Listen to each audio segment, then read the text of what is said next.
Hello, everyone to Forest Focus. When today's guest agreed to come on, I worried we'd have nothing new to talk about during that awkward lull between the season ending and pre-season beginning. But then I was reminded yesterday this is Nottingham Forest. So joining me to discuss transfer news involving Anthony Elanga, Morgan Gibbs-White and Matt Turner, plus Crystal Palace's European drama and England at the City Ground, is the BBC's chief football commentator, Guy Mowbray. Guy, lovely to have you back on. How are you today? I'm all right, Matt. How are you? It just made me laugh, actually, saying, worried the season, there's nothing to talk about during that lull. What lull?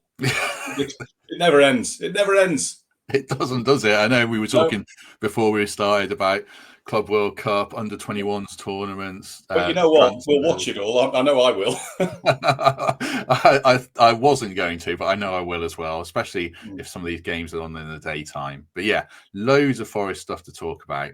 I mentioned the transfer stuff there. We'll probably start with that. We'll do a bit of England talk and a bit of Palace talk, which feels inevitable but unwelcome, but something we need to get across anyway. So we shall kick off with Matt Turner. He's very widely reportedly joining Lyon for 6.75 million after making 21 appearances for Palace 2 seasons ago and 4 appearances for Palace last season. Should have been 5, but Dean Henderson stayed on and won them the FA Cup, and well done to them. It would be the 4th Forest player to join Lyon in a year if Danilo goes as well. I'll ask Guy about the whole Lyon thing. Do you remember much of Matt Turner in a Forest shirt a couple of years ago or not? Yeah, I do. Not had the best of times. I must admit, I was a little bit sceptical of his signing from Arsenal. I saw him in a couple of cup appearances for Arsenal, and I'm not his biggest fan. Listen, perfectly capable goalkeeper and all that, but I think the demands of the highest level, I don't think he's quite that level. So I don't think I think it's a good move for all parties, and good luck to him. Hope he does well at Lyon. Yeah, that's a consensus that's shared by Forest fans, I'm sure, around. It was a pretty unhappy spell after a decent start. So yeah, good luck to him. I can't remember which game it was, but I saw him play for Forest make an absolute howler. I can't remember which game it was. Could be a few. Liverpool away. But the particular game I was at, he came out to kick something and missed it entirely, and wasn't great. I think it's Liverpool away when Salah scored. I think it was. Yeah, there were a few. Like I was saying there before, it will be the 4th deal between the two clubs. Newcastle, Mangala, Danilo potentially, and Turner. There's obviously our thing where we're signing players from Botafogo as well, who are all owned by John Textor. It feels very mutually beneficial.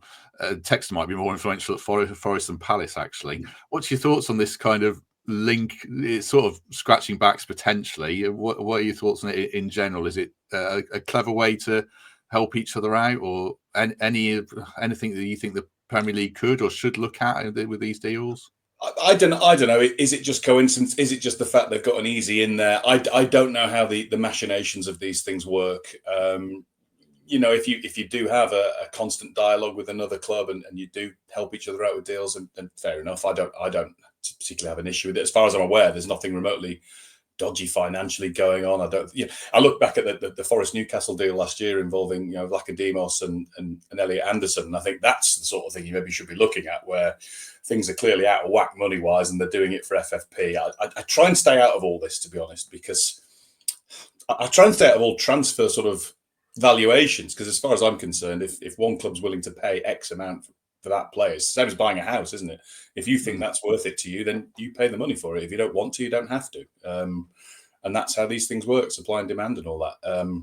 So I don't really think too much about these things, unless there's something nefarious going on. And to my understanding, there isn't. So yeah, good. Keep the dialogue going. Good business for Forest anyway. Yeah, certainly. Yeah. Morgan Gibbs-White's another one who's been a hot topic transfer-wise around Manchester City. He was linked to yesterday evening to a move to Saudi Arabia to Al Ahly, who have Ivan Toney, Riyad Mahrez, Roberto Firmino, Demiral, Edward Mendy, decent players. I really don't like players going to the Saudi League at his age. It feels way too young. He's 25. Yeah. Would you share that sentiment, or can you see why players would go there from I know they would from a financial view, but what about a football view? Yeah, I would entirely agree with that. But there's a couple of things. I know Angelino as well, the fullback that used to be at Man City and various clubs in Spain. He's been linked with the move. In fact, he might be going to Saudi Arabia, and he's relatively on the young side as well. A year ago, I kind of changed my mind about the Saudi Pro League and started to think, you know what? It was a bit like when the Chinese Super League came along and had a real blast for a couple of years and were recruiting players. And I thought, oh, it's dying down. It's dying down. It's finding its level. I've gone back again now. I think actually, no, they are having a push. And the likes of Ivan Toney, actually, I know he's a bit older, but he's a prime example of actually it's not done him any harm at all. He's back in the England squad. He's scored loads of goals. So I think the levels are improving there. I think the standard of the league is getting better and better. But that said, at the age Morgan Gibbs-White is at, the football will be slower. No, I think professionally, financially, it'd be a wonderful move, obviously, but you know they're already so well recompensed to Premier League footballers. So I wouldn't see the need if I was him. He's in a wonderful place right now at Forest. If he got the move, and you know, I wouldn't want him to leave Forest at all, but if he did get the move to, in quotes, and I know you'll disagree with this, a bigger Premier League club. I know they don't exist in your world, but fair enough. But if he did, you know, again, that would be good for him as long as he was getting game time and all that.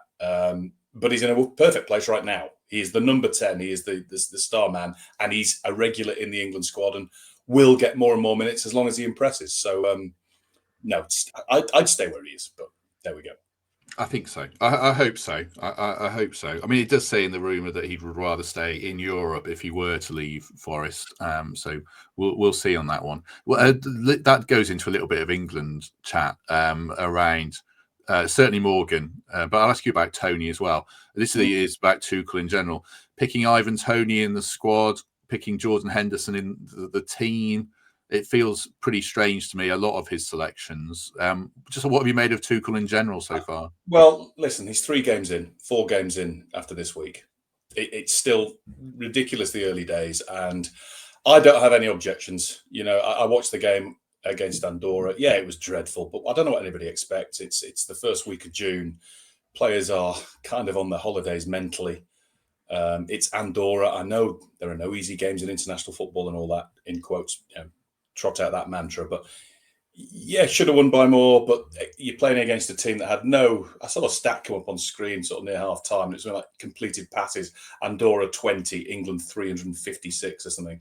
And I just thought, you know what, as Man City supporters will tell you, not from last season, but from seasons past, where it can be really, really hard to play against a team that is just no intention whatsoever of attacking and would be very happy coming away losing 3-0. You know, that for them is a result. It's a painful experience to watch it, and all that mattered was getting 3 points, and they got 3 points. And under Tuchel so far, ahead of the game in Nottingham, it's, you know, played 3, won 3, not conceded a goal. So he's been brought in for one job and one job only. This is, you know, the more I thought about the appointment, the more I thought it was a really good appointment, because he has a really good track record of going in short term. He never seems to last anywhere too long, but short term he goes in, wins stuff, leaves. And this England squad was at the brink, as we know. Got to the European finals last summer. I'm a big defender of Gareth Southgate. I've had many arguments with people in the pub and everywhere that for some reason just were never having him. I actually think we achieved great things. Okay, didn't win anything. We haven't won anything since 1966. I grew up in an era where we didn't even qualify for World Cups. You know, so I think we've done remarkably well. He's got England in a good place, a good vibe about the England squad again. And okay, he maybe couldn't take it to that next level. So the FA have made a considered choice. Instead of getting somebody in to start from scratch with their own ideas and build again, we're there. We just need that next push. Let's get somebody in, one-shot deal, win the World Cup, then probably leave. I don't think we will, because I have to say that, because otherwise I get ridiculously excited a year ahead of time and it all ends in tears. So I don't think we will. But I have no reservations at all. And his selections, you know what? I've never had a problem with Jordan Henderson. I don't understand people's reaction to him, whatever. He's the captain of Ajax. You're not a bad player, are you? If you're the captain of, you know, one of the greatest names in European club football. He might come back to Sunderland. I don't know. That's been mooted. Could be back in the Premier League. I don't have an issue with Toney if he's been scoring the goals and he's been watched, and there's not that many people can deputise for Harry Kane effectively. He would seem to be sort of the closest replica, if you like, especially Ollie Watkins. I know he's a different sort of striker, but he's out injured anyway. So I don't have an issue really with any of his selections. Curtis Jones at right back was a bit odd, but maybe it just shows that we've got a bit of a dearth of players in those areas. No issue. Just carry on getting the wins. I couldn't care less if it's the most boring football we've ever seen. I couldn't care less if it's 1-0 every game. If England keep winning and then win something, I'm happy. Do you think the international calendar needs amending potentially? Because there are so many games. We've seen the Club World Cup coming in, and now you're getting these games, especially qualifiers. I know you say about wins and everything. I remember when I was growing up, and I think I'm only a little bit younger than you, each group had 2 or 3 teams that could qualify. There was a bit of jeopardy, and it feels now there's almost no jeopardy, and there's just a volume of games, and players are playing a lot of matches. Yeah. Does that need to be looked at, or is that unfeasible because there's so much money in the game? You've summed it up with your second part there. Yeah, it does need to be looked at, should be looked at. It is ridiculous, but there is nowhere else for these games to be played. There isn't anywhere else. I was thinking yesterday, I was talking to somebody yesterday, and I was thinking, I don't know why we can't have them in August when the season starts rather than in June when they're all knackered and want a break, to be honest. But that wouldn't solve anything either, because they'd only just be back. And again, the levels wouldn't be right. So quite honestly, it's the only place these fixtures can go to get them in. The club calendar across Europe, particularly here, is mad. It's so big, it's so packed. So it's the only place for it. And yeah, we've got a ridiculous situation now of players choosing whether to go with their clubs, Chelsea or Manchester City, to the Club World Cup, or play for the under-21s in the European Championships. It's a stupid situation, really. You should play for your country if it's there. I'm a bit old-fashioned like that. I think if you're called up to play for your country, I mean, for goodness me, we were never in that position. Imagine what you'd have given for that. I think if you're called up to play, you play. It's that simple as that. I'm sort of very, very old school like that. So it's the only place for them to go, but it can be a hard watch. But that's where it is. There is too much. There is too much. Much as we're all addicts and we've all said we will watch the games this summer and all that, and I will, and I'll watch the Women's Euros. I'll watch the lot. But there's too much. There is too much of it, and something has to give. Or mind you, we've been saying this for years, and the bubble never bursts, does it? So we'll see. We'll see. Question slightly on a tangent there. You reference about players having to choose. Liam Delap's the example, I guess, there. Forest wanted to sign him. A lot of clubs wanted to sign him. We felt on here Forest would be a really good fit for him, with Chris Wood being 33, learn off him for a year, share minutes, then really kick on. He picked Chelsea. I don't think that was the worst team to pick, but was it the right move for him or not? Listen, if he thinks it is, then it is. It's as simple as that. I agree with it. I've not actually thought about the Forest link, but yeah, that would have been an ideal move. Yeah, the more you think about that, actually, that is ideal. I know in some quarters he was linked. I think Manchester City might have had first refusal on a return as part of the deal. But I mean, when you've got Haaland there, I know they play so many games, but every club in Europe plays so many games. So you don't want to be picking and choosing. I think at Chelsea he'll get the lion's share. Nicholas Jackson can play wide. He's not particularly an out-and-out number 9, or doesn't seem to be to me. So I think he will play the majority of games in the Premier League. I mean, I noticed last season, actually, towards the tail end of last season, certainly from March onwards, he kind of was sharing the role with George Hurst at Ipswich. He wasn't starting every match. So there's clearly a lot of development to go on there. And as long as he gets game time at Chelsea, and as long as he doesn't fall foul of the curse of the Chelsea centre-forward, then... yeah, it's a good move for him. He had to leave Ipswich because unfortunately they've gone down. And yeah, you're right. Forest would have been a good fit, but here he is. And assuming he's fresh enough, he's going to be playing in the States in the next couple of weeks.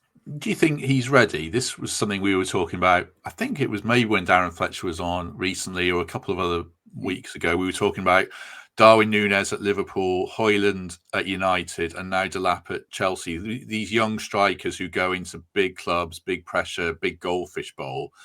Do you think maybe Delap, as some of these other strikers, would benefit from a mid-table Premier League club when they're 21, 22 before making that move? It feels like players' careers have been accelerated at their expense sometimes. I think there's a good point to be made for that. But on the other hand, when you're in their position and this move opens itself up for you, you don't say no. You can't say no, I guess, because you never know if that opportunity will present itself again. And the finance on offer, the chance to play in the top competitions that's there. you have to take it whilst it's there. Touching wood and everything, and not wishing ill on anybody. It's a sort of profession. You could snap your leg badly tomorrow and not be able to play at the same level again. So it's a very unique business, isn't it? And I think when that opportunity is there, you can't think, well, I'll do this, then I'll do this.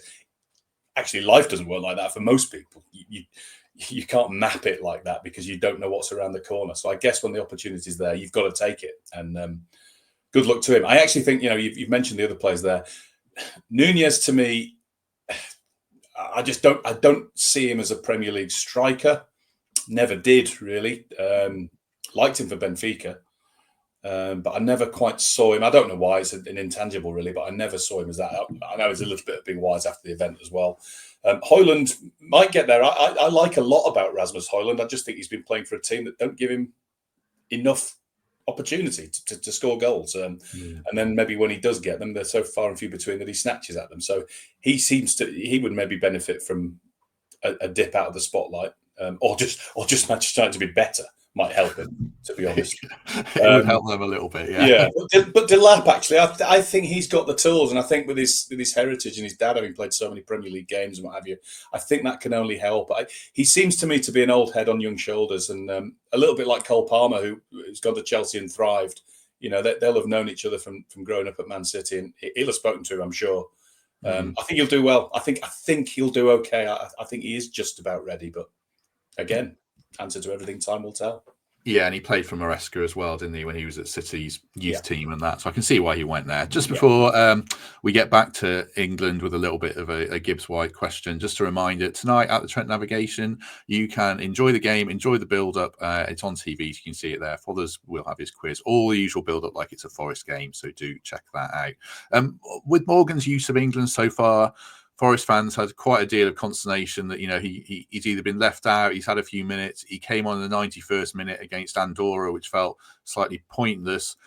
Would you like to see him get a start tonight and show more what he can do? I would. Yeah, I would. I don't have any problems with only getting a few minutes here and there. I'm laying off anything on Thomas Tuchel right now because, as I said, I think he's there for one job, and let's just hope he gets the results. I like the way he goes about. I like the way he talks in a mature manner. He doesn't pull any punches. He tells it as it is. And when he thinks Morgan Gibbs-White is ready, we know he's good enough. We know he can play. And I think, he's been around the squad. He'll get his chance. And the question is, when he gets his chance, he does enough to stay in there. Again, depending on the shape that England play and the formation he decides on. The big issue he's got, of course, is Jude Bellingham is arguably in his way. And that's going to be a hard person to get past. But I wouldn't worry about it if I was a Forest fan. I just think, I know people, we all like to see our players in the team. Everybody does. But he'll be in the squad for many, many years to come, God willing. So I don't think there'll be a problem with the amount of international minutes he gets long term. What do you think? You'll have seen quite a lot of him. What do you think his best position is? Because we know he plays number 10. He actually can play deeper and play really well. What do you think of Morgan as a deeper midfielder? And what do you think his ceiling is as well? Because he was linked with City. Do you see him as that level of player from what you've seen of him? Yeah, absolutely. I mean, it doesn't look as if Manchester City are going there, does it? Because they're signing... Again, Lyon mentioned again. Yeah, they're getting Cherky from Lyon, who seems to be that sort of player, the sort of De Bruyne replacement. But I think he is a 10. I hate using those terms, 6s and 4s and 10. But he's an attacking midfielder, and I think that's where he should play. I wouldn't want to clip his wings. I know he could play deeper, but there's a lot of players could play in various positions these days, many positions. But I wouldn't want to stifle any of that attacking flair and that drive with the ball that I enjoy seeing. There's a little bit. I think you could. There's a little bit of Frank Lampard there, but he was, here we go again, a number 8. That's what he was. I see Gibbs-White more as in between two wide players behind a main striker. I think that is his best position, and that's where I'd want to see him play, which is where the problem is when you've got Jude Bellingham in your way, who's another one who can also play a little bit deeper. Not a bad problem to have. England has a lot of quality footballers right now, which is why they've got the German in to try the one-shot deal to win the thing next summer. God, that's going to be hard. You can tell I'm already getting a little bit anxious about that. More than a year out of it, I'm already starting to build up to it in my head, and you never know. Imagine what that next day after that, that night will be like. Just imagine that for a minute. Those of us that haven't seen anything good. Be incredible. I've gone early. Ridiculous. You're way more optimistic than I am. I must No, say, I'm not playing really. in America. I'm not really. I will suppress it as the weeks go on. Hopefully so. Let's talk a bit more about Anthony Elanga, who might be a player you enjoy watching. Newcastle are linked with him, and I wanted to get your perspective because Newcastle fans say good player, nowhere near 50 million, which is probably what it would take to get Forest to even talk. We were saying at least 50, maybe even 60. Forest fans love him, feel he came on a lot last season and is really a top player now. From a neutral point of view, what's your perspective on him as a player and the disparity between how each club sets of fans seems to value him? Well, again, we go back to what we were talking about earlier. Valuations kind of mean nothing to me because they'll pay what they think they should pay for him, and if Forest want to sell, they will. That's business, not football. They can just do whatever they want with that. And if I was him, I'd be thinking again. I suppose there is that sort of Champions League lure, but you know what, he will be in Europe. And again, we go back to the Delap question and the Gibbs-White question with England of do you build slowly or do you go for it while it's there? So I would imagine if Newcastle come in with 50 million, 60 million, and Forest say yes, he'll go. Is there any need to? Probably not. Again, same with Gibbs-White. He's in a good place. I like him a lot. I do like him. I like it particularly when you're playing the two either side of Gibbs-White. I was a bit disappointed with the final day. I know there was reasons for it because you got the result at West Ham. So you know what? You sort of think, I can see why he's kept with it. But I just think it was, it was shit or bust, wasn't it? It was let's beat Chelsea and go for it. And I just thought Hudson-Odoi and Elanga starting together would have been really get them on the back foot to start with. I just didn't. It didn't ever happen. It never looked like happening either, to be quite honest. And Chelsea are a very professional, solid team. And Maresca, no matter what people think, he's got them solid. And they never looked like losing it, to be honest. So I was a little bit disappointed with that. But Elanga, he's had a great season. And he has. You're right. I think there's been a 40-50% improvement. You can see the development with the maturity that's now in him. Yeah, well, the reason I first emailed you was because you did the game for Match of the Day against Chelsea. So you saw that. You saw our kind of decline in the final weeks of the season. Do you think teams just finish where they deserve over 38 games and we shouldn't view it through the lens of being gutted to miss out? Or do you think fans were right to feel as well? Like it was a real weird split personality thing of fans were gutted but also appreciated it was a great season. Do you see that point of view? I totally see that point of view. I can totally understand it because it was there. And if you'd asked me in March, I did say, actually, I thought Forest were going to get a Champions League spot. I really did think they would. But I think, again, with the size of the squad, it's paper thin, really. I think that it started in the FA Cup final, the semi-final when he had to play Zach Abbott in the team, and it kind of... By the way, he did okay. He did all right for a lad thrown in like that. He did okay. But I think that's where it kind of started. The wobble happened then. And it was just a question of it caught up with Forest. The sort of size of the squad, etc., and the lack of options available, I think just caught up with them in the end. It felt inevitable. But I remember being asked this question in the final weeks of the season. And it was a very hard one to answer because from my neutral perspective and sort of professional head, I'm thinking, yeah, they run out of steam and everybody does deserve where they want to be, where they finish. And yeah, this is the best top 5, top 6. But that felt kind of patronising as well to say that. I'm not invested in it like Forest fans are, so I can totally understand their perspective. All I would say from the outside is it's European football. And I think next year to get into the Champions League and try and take that on, I've been thinking about this and I think it would have been too much to do all at once. And it would have almost gone back 2 years to 3 years when Forest got back into the Premier League and all these players came in. It was a bit of a jumble sale. Here we all are. Stick them all in, throw them in the air, see which ones are good, almost doing it on the hoof. Nuno's calmed that down. They've got it back to a place where there is a good squad. Needs 2 or 3 more additions, yes, but it's there and can compete and will be favourites to win the Conference League or right up there anyway. It's European football. And again, like we said with the players, okay, when the opportunity presents itself, you don't say no. But on the other hand, this might be a good step. Compete in this, see if you can do the Thursday, Sunday thing.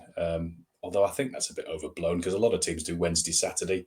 Is there really a difference? I don't see it. And we know there won't be a difference at the City Ground. It will be just as loud on a Sunday as it is on a Saturday. So I don't think that will make any difference. No, it's not bad. It's not bad. And this, it does sound patronising. It does sound, be happy with what you've got and all that. I totally understand fans' frustrations. It was there and then it wasn't. But it's still European football. And just if you think back to the start of the season, and I know it's an easy thing to do, but say, right, this is where you're going to finish and this is what you're going to get. Are you happy with that? Well, find me one who says no, and I'll think, blimey, you're a hard person to please. Yeah, it was funny yesterday. Our retained list was released, and the list of contracted players. It was pretty mental how thin the squad is. We had players that you probably even forgotten. We had like Emmanuel Dennis was on it, Matt Turner was on it. I've not forgotten. What's happened to what? I noticed Toffolo got released. So what's happened to Lewis O'Brien, who joined at the same time? Yeah, he's still on it. He spent a lot of time out on loan. His contract was longer than Toffolo's, and that's slightly surprising to me. I think because he was younger. Yeah, I think he might have signed 4 years. We got him. Dennis is entering his final year. Josh Bowler, who's never played for us. Bowler, been at Everton and QPR. Yeah, we've got all these players. So it shows how thin the squad is, and it shows how remarkable. One name I had forgotten. Sorry to interrupt, Matt. One name I had forgotten, and I saw it on the list. It was Jonathan Panzo.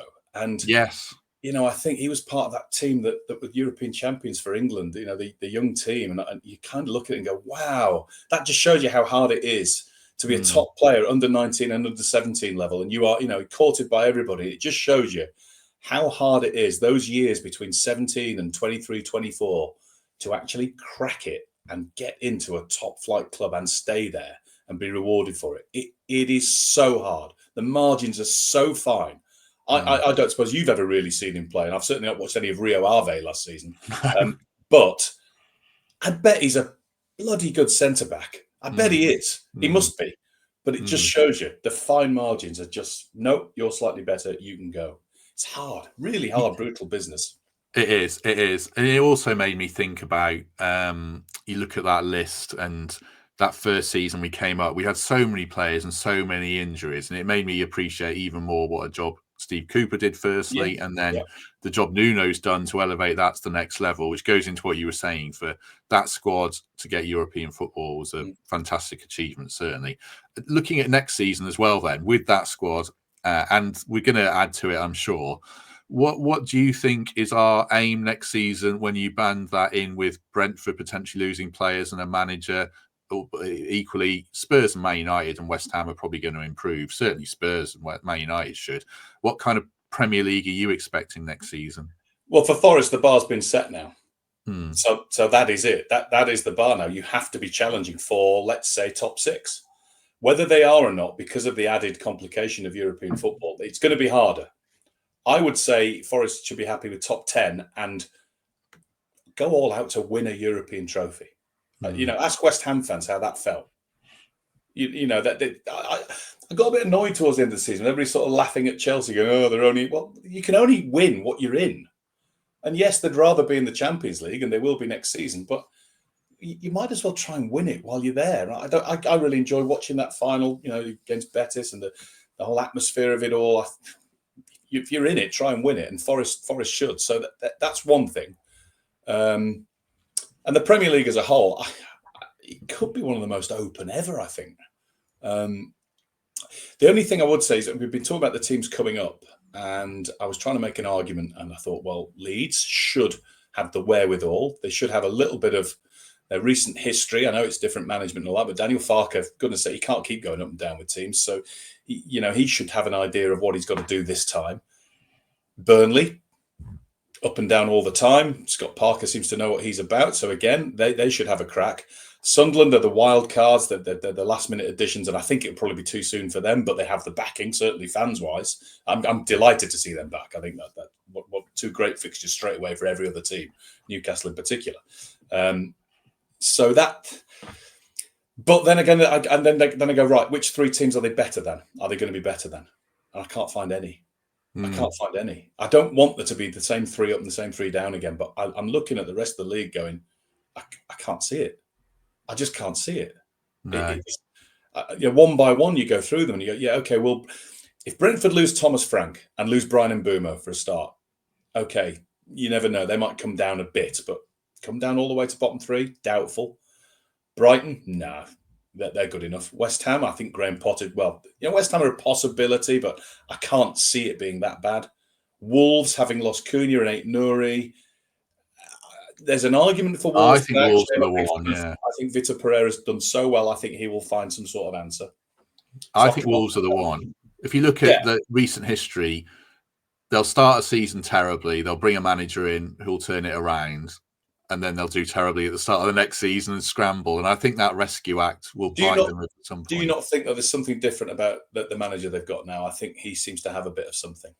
I think so. I don't know too much about him, but he looks like, hasn't he had over 20 clubs or something? He's another one who goes in, doesn't seem to settle or last. But he's obviously he was fantastic last season. The improvement was so stark. Yeah. I've got a lot of time for him. I think he could do well. And I don't like tipping teams to go down, quite frankly. Everton again will have the boost. They'll have the boost of the stadium. And I know it didn't work in Southampton's case, but in nearly every other case of a club moving to a new stadium, there is a lift. It seems to work, and I think they'll be okay as well. So I can't really make much of an argument for the three that have come up. As regards the top bit, as I say, Forest, I know it's going to be hard for supporters, but after this season, but I think top 10, you've got to be content with that. But it is there to be pushed on. It's all there as long as they don't lose Gibbs-White, Elanga, etc., and as long as they do get cover at the very least for Chris Wood, arguably a replacement. Which sounds harsh, but you know what? You can't go on forever. Where you get a replacement from, centre forwards are not easy to find, but no, so Delap might have been it, but yeah, I don't know, but they'll be up there, and yeah, it'll be the same sort of teams challenging for the top 6 or 7. Manchester United, I like the signing of Cunha for them. I like the signing of Mbeumo if they get him for them. It goes against sort of their, I don't think they had a strategy, but whatever they were doing in signing players and sticking them in. These are players who can do it in the Premier League and have done it and will do it again. So I like Amorim for all that he's not done. I think he's the right man who came in at the wrong time. I think he will do something. Spurs, we don't know. It's a movable feast, is that now, isn't it? But again, I think they'll be okay. I think it's all there for somebody. I said this to Spurs fans that I know, and they're sort of, oh, here we go again, sort of thing. I was like, it's that club, that stadium, and everything. It's all there for someone. Someone will crack it at some point, and then they go, "Oh, not while Levy's there." But hang on a minute, it's not like managers haven't been funded. Somebody will crack it at some point and do well for Spurs. So I think we're looking at. I think there could be 8 teams up there challenging, and the top 4 no doubt probably end up the same in whatever order it is. Champions wise, honestly, I'll be asked this at the start of the season. The BBC will do their. Here's what everybody thinks, and you're left with egg on your face because honestly. I could make a case for 4 teams probably to be champions next season, maybe even more. City will come again, you'd think. Liverpool will be there again, you'd think. Arsenal, one step away again. They'll be up there. Chelsea maybe have another year to wait yet to see if they can get there. Newcastle will surge if they can cope with the Champions League. Yeah, it's going to be good. It's going to be good. Yeah, I think Arsenal, if they get a striker, I would back them. Here's a random question. We finished yesterday's podcast, me and Gary Birtles, talking about whether Garnacho would be a good signing for Forest. Would Calvert-Lewin, who's been linked with a lot of clubs, including Forest, would he be a good free transfer for someone, or is he just too injury prone? I don't think that's a bad shout at all. Garnacho, I don't know. I think it's probably better for him to go to La Liga or something. I think talent, obviously a wonderful talent. I just think there seems to be a lot that follows him around. I wouldn't swap Elanga or Hudson-Odoi for him, put it that way. I wouldn't swap either of those for him. As regards Calvert-Lewin, it's somebody I've not really thought about. I know he's talking to Everton about staying perhaps. They'll probably offer him something reduced because of his injury record. Getting him on a free, if he can stay injury-free and if he can provide cover or competition is a better word for Chris Wood and get in there, I don't think that would be bad at all. Doesn't harm the FFP and all that, does it, as well, if you can get somebody in for nothing. It might be that he just needs a move, needs a refresh. A bit like Wood himself wasn't doing it at Newcastle then. Oh, look at this, new surroundings. Now I'm flying. He put it this way: we won't know the Dominic Calvert-Lewin situation until he moves. And when he moves, we might find out he's just been really, really unlucky, and this was what he was waiting for. Yeah, I mean, we are signing Igor Jesus by the look of it from Botafogo, the Brazil striker. I was really not keen on Calvert-Lewin. It was just a notional thing, but I did see an interview with him where he talks about Ancelotti and what a great manager he was. He told him just stay between the box, stay in the box, the lines of the box, don't go out wide. Alan Shearer's mantra. Yeah. And maybe he just needs a move, like you say. Right. You know what? You look back to 3 years ago, and he was one of the best strikers in England. So that, yes, unlucky with injuries and all that, but that doesn't go away. That innate ability does not go away. So let's see. I think he probably does. I think he's done all he can at Everton, and Everton fans are now naturally suspicious, understandably. So I think he probably does need a move, but only he knows. Wait for it. Next season, 20 goals for Everton. Thank you very much. That might be the move he needs. New stadium might come good for him there. It was a lot of fun there, just talking about footballers and actual football. But we will talk briefly about Crystal Palace and court cases and everything. But just before we do that, a word for Vesta Blinds, second sponsors of this episode. If you're looking for new blinds or new shutters made to measure in Notts or the East Midlands, check out the link in the description, vestablinds.com. Right, the whole Palace thing. I thought it would go away. I thought it would be, it would go through, but it's really dragging on. A report in the Times yesterday saying Forest are in correspondence with UEFA. It's actually, a lot's been made of it, but if you read the piece, it says the only bit it references in the piece, it just says Forest have been in correspondence on the matter, is the only reference in the Times piece.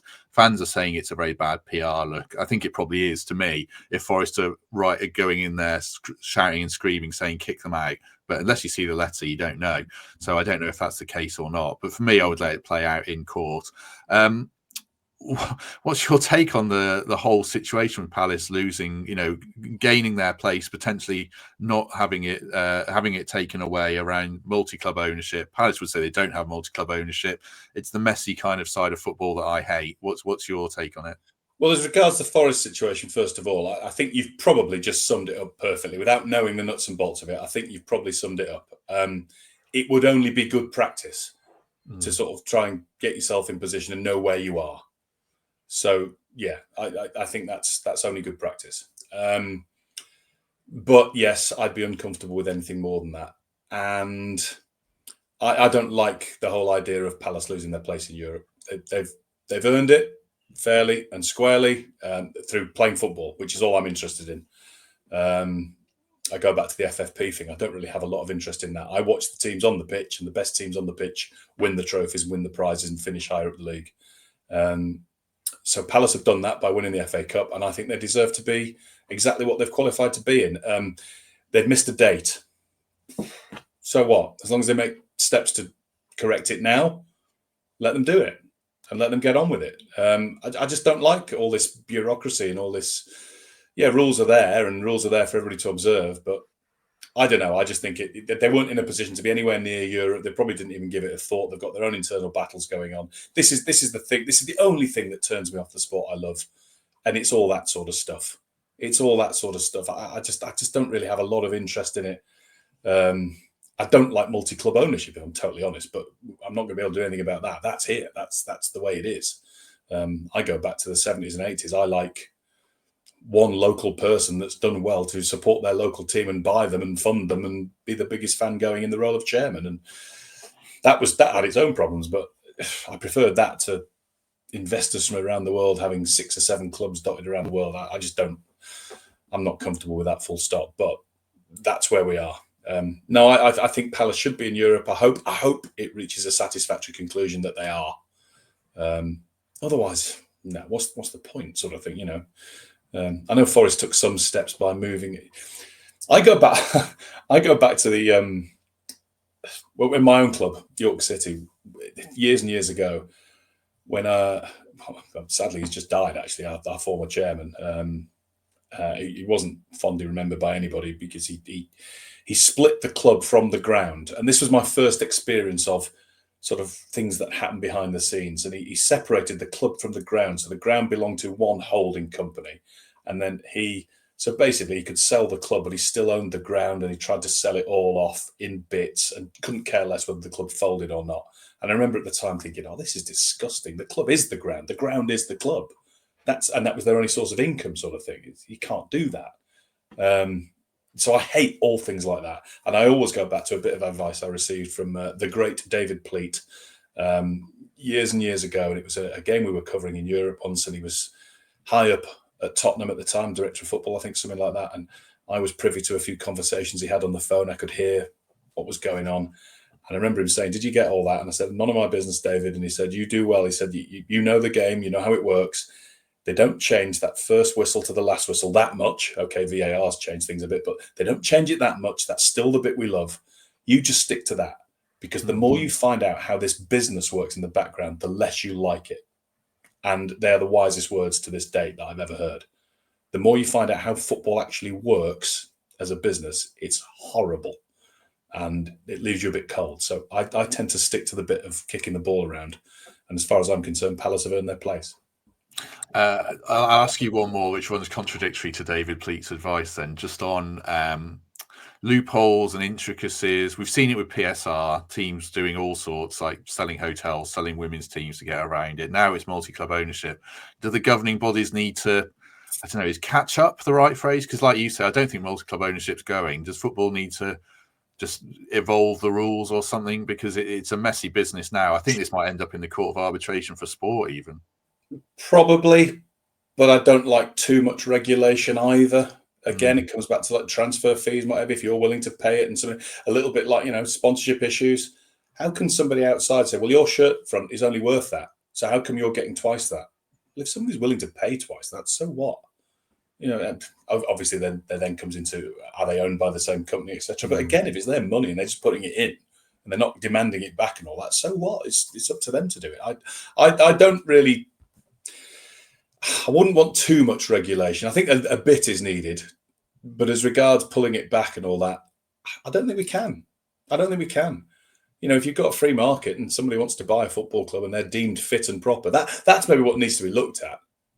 But again, that's a hard thing to measure. It seems to me the fit and proper persons test, I don't know if it's changed much or even if it still exists in those wordings, but it seems to me it used to be, do you have the money to successfully run this football club at this level? Well, no, but I could have on paper. Oh, okay, that's fine then. I think Man United might be a case in point. I don't have an issue with somebody coming in and bunging a club a load of money saying it's yours. Fine. It's when it's yours, but we want it back at 150% over time. Yeah. Oh, hang on a minute. No, hang on. No, you can't do that. You can't just buy and sell. This is the word club is integral to this. The word club to me. All these organisations, and we have more in this country per square mile probably than anywhere else in the world. They're a club. They're a local club where people came to play sport, to be entertained, to watch, to be part of the community. And the more sort of investment we get from overseas and the more people come in and say, I want that and I'm going to build it, then it becomes a franchise. And I don't like it. I want the football club to remain the football club for people forever from that part of the world to enjoy and support and dislike if they have another persuasion. But it leaves me cold. Last question, probably a painful one. I live 2 doors down from an Oldham fan who's very happy at the moment. I'm sorry about this, but are you desperate for 3 up, 3 down now more than ever? Because York must feel like they're absolutely robbed. I am. I have no issue with this season, by the way. We should have finished ahead of Barnet. We had too many, a bit like Forest, actually. When it got to the crunch, we had too many wobbles when we shouldn't have done. But again, actually really similar to Forest. You look back where we were a year previously, the improvement has been immense, absolutely immense. Got to the playoffs. Oldham were the ones we feared, having seen them at Easter, get a 1-1 draw at our place, but absolutely batter us. They were the ones we feared, and they came and did a job on us again, and fair play to them. So no complaints at all. We didn't turn up, we froze. And there you go. And then our owners issued a letter to the National League, and to everybody else on the outside, it looked like, oh, sour grapes, etc., because you were 23 points clear of them and didn't go up. Tough, hard luck. Now you're crying about it. To be honest, it's been a drum that our owners have been beating from day one. So it's not a new thing. It's just, it's time to hammer the point while it's still fresh. And the National League, actually, maybe the wrong place to address it to. It should be addressed to the Football League because the National League want it as well. But I think there are other issues at play. The National League then, if that was the case, would have to follow exactly the same regulations as the Football League and become a de facto Division 5. So it's more complicated than it looks. But absolutely, from a pure sporting level, there should be another promotion place and another place coming out of League Two, because I can tell you from first-hand experience, the football at the level of the National League level is the same quality almost throughout as most of League Two.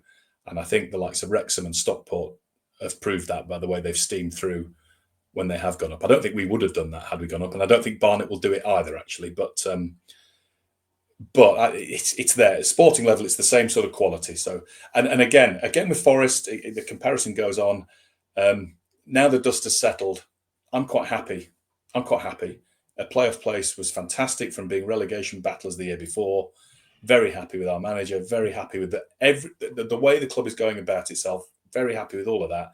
I've got 2 season tickets for next year because I managed to get to 8 home games and 2 away last season, which was quite good. So I thought, you know what, I'm going to get a couple next season, and then my mates can use them when I can't, and I'll get to as many as I possibly can. And because the football is at the same level, and because of the names we have in that division now, it kind of is Division 5. You know, we've got Carlisle coming down. And the clubs around us, the big names. Scunthorpe have come back up, so there's another name to add to the list of proper Football League fixtures. Rochdale's still in there. You know, teams like this that we have played in the league over many years, we are still playing again. So never mind that we have to play some that we rather not, the Altrinchams of this world, but I guess they beat us every time. It should be 3 up, but I'm quite happy with the level we're at for now. I'll enjoy it next season, and hopefully we can take that one extra step. We're a cross between Arsenal and Forest in the National League, sort of one more step to take. And of course, playing the same colours as well. So. No, I think you're right. I know Adam Summerton, who comes on here, is a big advocate, the commentator for all that. Yeah. And you see, like, where you say about the quality, like you see Notts County making the playoffs and sacking their manager because the fans like should have done better, and they've steamrolled, come up through the National League, and now they're looking to kick on. So it shows it can be done. And of course, there seems to be links now. I mean, because funny enough, I saw Gary Birtles at the Cup semi-final, and I was speaking to Gary about it because we have a mutual friend and mutual legend in Gary Mills, who is one of our finest ever managers. So and I know Gary Mills will be following our fortunes very closely. I know he'd come back again if he got the chance, but we're quite happy with Adam Hinchelwood. There's one game I'm particularly looking forward to next year, but there's a chance in a million that it'll happen for me. The fixtures are out in a couple of weeks, and that first international break in September, I'm desperate for Truro City away that weekend, and I can get down to Cornwall for a couple of days and see my old mate, our old manager John Askey, and make a weekend of it. Go down to Padstow or something. It won't happen, but please, National League computer, Truro away first weekend of September will be fantastic. I've made that trip when my early career days, when they were. I think they might have a new ground now and stuff like that. But Truro City away, and then I think I was down at Tiverton a week later or something. And early in my career, and they had a guy John signed for us from Forest, Sam Sanders. Oh yeah. I think he's at Truro. He certainly went to Truro from York, and I'm presuming if he's still there, if John's still the manager. So there's another link. They go on. Yeah, lovely stuff. Right, I told Guy I'll keep this to 40 minutes max, and anyone who watches knows that never happens. We've done 50. But so thanks to Guy. If you've enjoyed this, do us a favour, hit like, hit subscribe, do consider membership or Patreon, or just a lovely 5-star review on Apple or Spotify.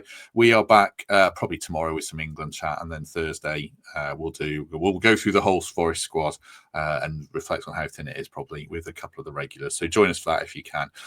Guy, thank you very much. Really appreciate your time. You're very generous with it, so thank you for that. Thank you. Have a good summer, everyone. Yes. Do that. And if we don't see you tomorrow, everyone, we shall see you soon.